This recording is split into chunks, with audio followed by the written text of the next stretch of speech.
Yes. Okay, so yeah, hello everyone. This is the node presentation from the GDI German Node. So this is how, just have to minimize here So this is how the presentation is organized. So I'll first give an overview of the German Human Genome-Phenome Archive, GHGA, which is the GDI node in Germany. I'll talk a little bit about the current state of deployment of and integration of GDI services in GHGA. And as requested, I will give a brief summary of the German node contributions to GDI. Yeah, so first, an overview of GHGA. So we are a consortium funded since October 2020 as part of the National Research Data Infrastructure. So this is a funding initiative from the German Ministry of Science and Education for building research data infrastructures for different scientific domains. So we are the National Research Data Infrastructure for genomics and health data. It represents about 10 universities, 6 Helmholtz and centers, and 5 research institutions. So we are federated within Germany. So we have a network of 7 data hubs collocated with major academic sequencing centers. So we can see here the distribution across Germany of these data hubs. And we are also connected to the national cloud infrastructure, which is operated within the Elixir, the German Elixir node and the DEMBI and the respective DEMBI cloud.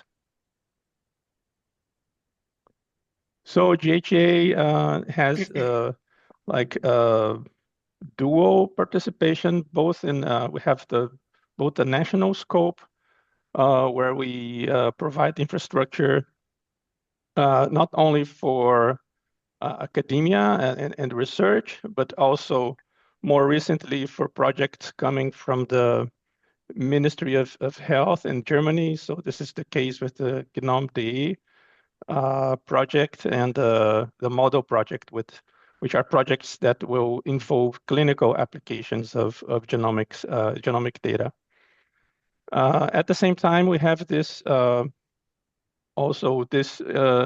European and international context. We are both the FEGA node in Germany, so we are in the process of becoming integrated to FEGA.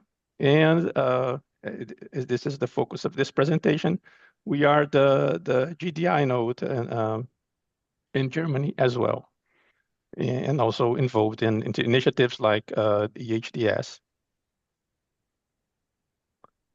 So this is our timeline for implementation and deployment.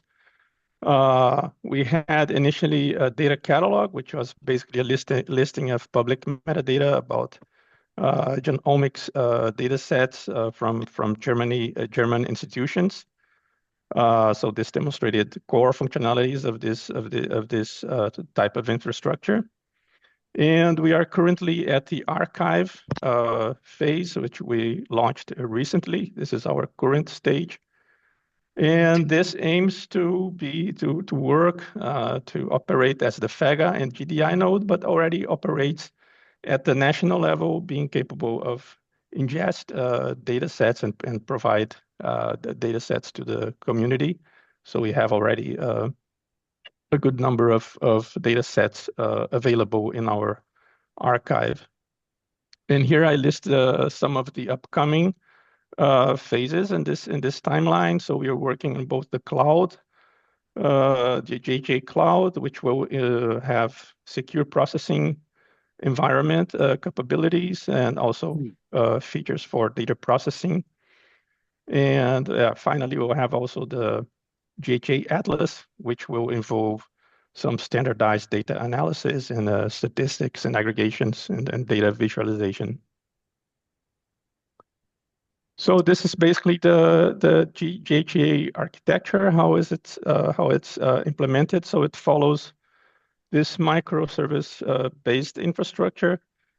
So this is basically completely open source. So we have different microservices for different functionalities in implementing a secure data archive for omics data. So for data ingestion, for metadata management, and so on. And all these services are available as open source software on GitHub. And maybe more importantly for our context here, we aim and we follow community standards, for instance, from the Global Alliance for Genomics and Health. So our microservices follow, for instance, the Crypt4GH, DRS, G4GH Passport, AI, and data use ontology, to mention a few of the standards.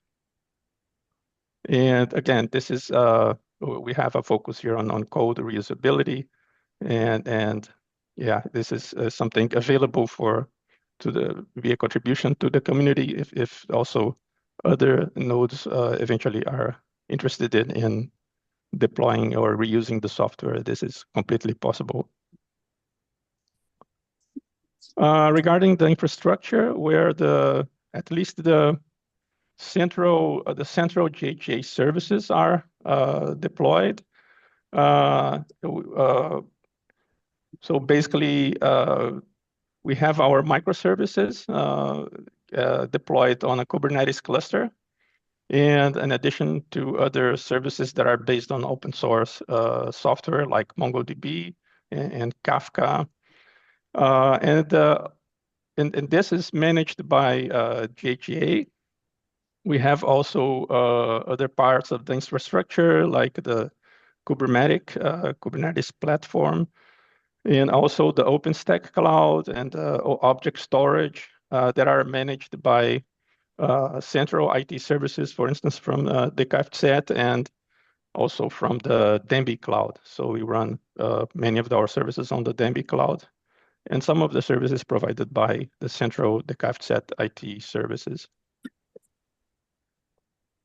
So this is the current GDI team at GHGA. So Oliver Stegler is our GHGA director. He also works as co-lead in Pillar 3. Oliver Kohlbacher is co-director of GHGA and also head of the German Elixir node. He's from the University of Tübingen. Jan Eufinger is the GHGA administrative coordinator based at the DKFZ. We have Koray Kirli as the technical coordinator at the GHGA, also based in DKFZ, and I work as the GDI project coordinator. And we have also Wasu working as a bioinformatician, both of us also based on DKFZ. We are soon hiring a data steward for our Tübingen site, for the Tübingen Data Hub. And the GDI team is also supported by other GHGA work streams, especially the GHGA architecture, data hub operations, our LZ team, project management, and the workflows work stream. So this is the current status of our deployment. Oh, sorry. Was that a question? I can't see the.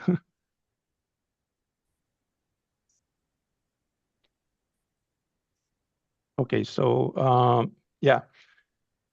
So this is the current status of our deployment and integration with GDI at GHGA.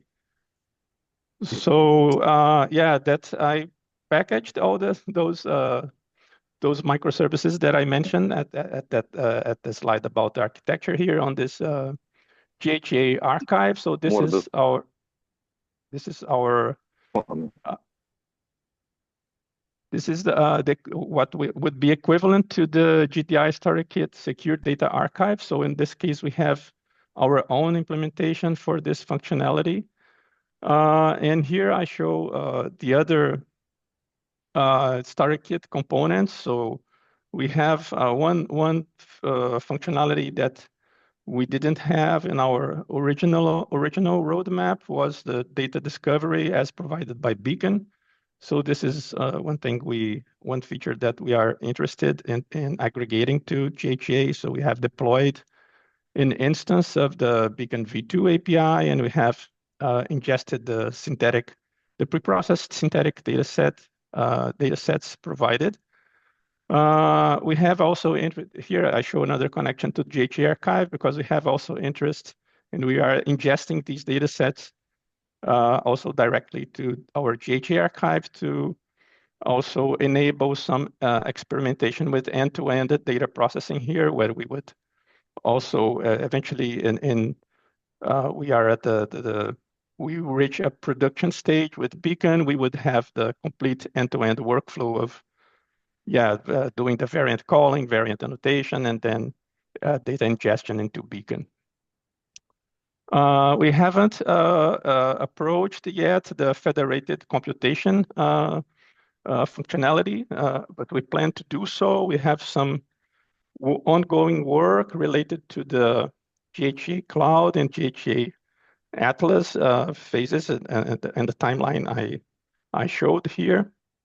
And we are looking to solutions for providing secure processing environments in some of the projects that we participate in Germany, but we will do the alignment with these GDI starter kit products as well to make sure that we keep compatibility and that we follow the community standards. So regarding the central services, we are connected to the Beacon network. We are currently undergoing the upgrade to the Beacon v2 production implementation that has the population level allele frequency queries. We are connected to the LSAI from the beginning. This is the AI solution used also originally in GHGA. And we are working on integration with the GDI user portal and the RAMs. I will show more details in the following slides. Yeah, so specifically for our current work on integration between GHGA and GDI, we envision that currently around metadata integration. So we have our metadata schema that was developed for GHGA.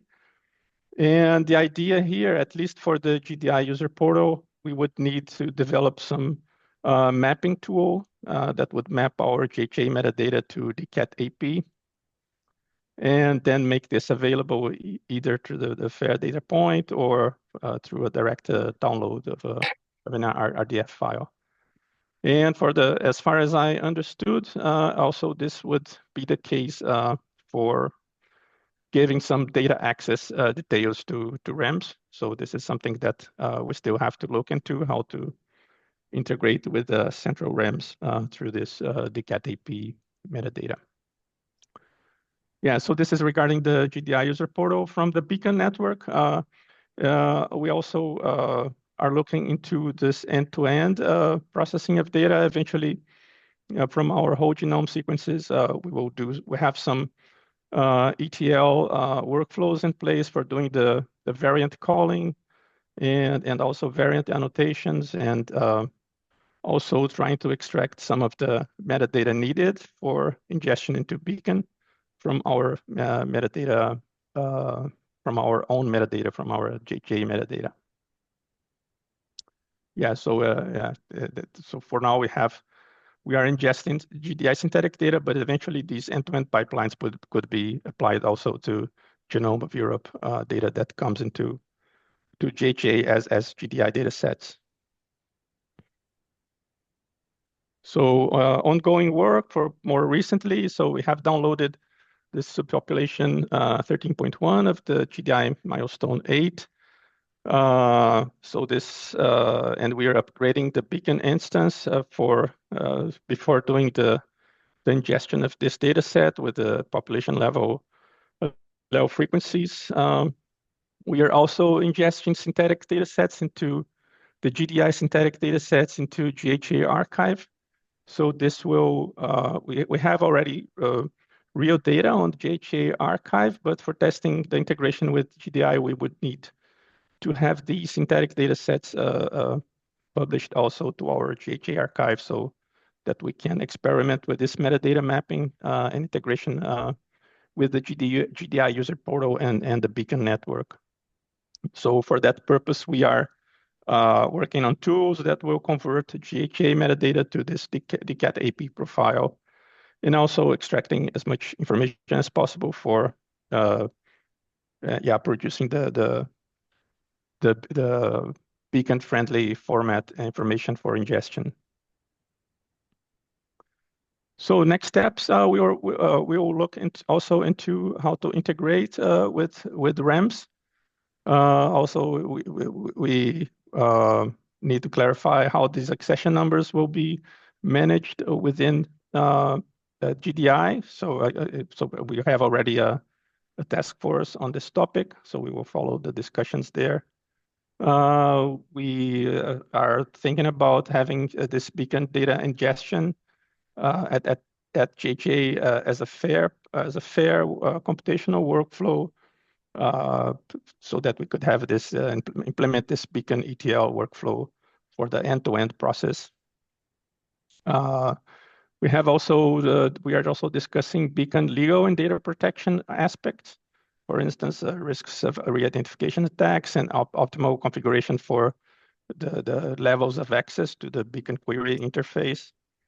And as I mentioned, we are discussing the strategies around federated computation and secure processing environments. Yeah, so regarding the German node contributions to GDI, so far we have deployed some of the starter kit products, and we are discussing how to integrate these services into the GHGA architecture. In this deployment currently is with the provided synthetic data. We participate in the API and metadata task forces. We will participate also in the cross-pillar discussions around federated computation. We have contributed to GDI deliverable 8.5, or the report on federated learning technologies. We reviewed the deliverable 8.8, and also we provided minor fixes to the GDI Beacon v2 repository around the deployment of the tool. Regarding things that we could help, so after the workshop in Sweden, we sign up for the Beacon and for contributing to the Beacon and the federated computation product. So we still have interest in collaborating with these products. We started participating in the Beacon product owners meeting, and yeah, we are very interested in providing this service within GHGA. We could help also in the federated computational workflows. So we have experience with recording and sharing provenance of workflow executions. And we participate also in working groups around supporting the FAIR principles in computational workflows. And finally, even though this is not a product, we would be interested also in having a product proof of concept of secure data archive that is integrated both to GDI and FEGA. Yeah, so some acknowledgement here. So to our many partners within Germany, and also to our team that supports the GDI team at GHGA. So yeah, that would be basically it from my side. Thank you.